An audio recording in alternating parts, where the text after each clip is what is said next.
Hello everyone, welcome to my channel PCTech. Continuing the video series about Excel practice.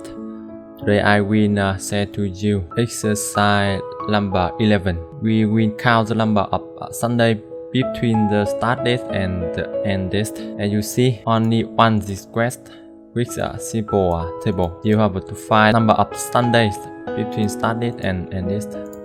After finish, you will find the result in this cell. Okay, now I will show you how I do it. It's very simple. If you can understand the logic. First up on you download file post in description below.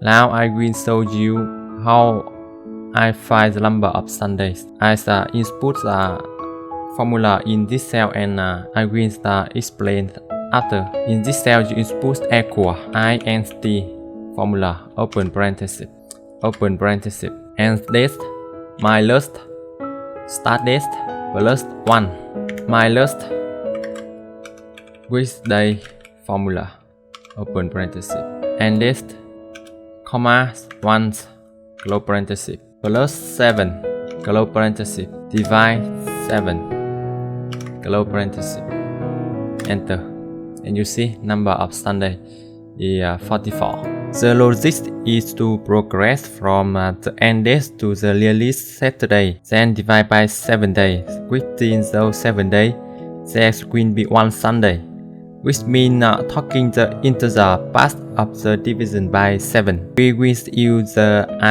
INT function for this. So it means from my last weekday and plus 7 we will move the end date to the release Saturday. You have to remember which day we have to select return time is 1. And the weekday function will push the end date back to the release Saturday. Then we plus 7 to ensure that the number of Sunday remain unchanged. So this is logic. You only need to understand the logic. You can easy to find number of Sunday.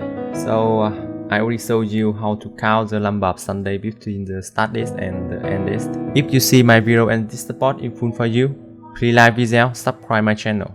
Thank you.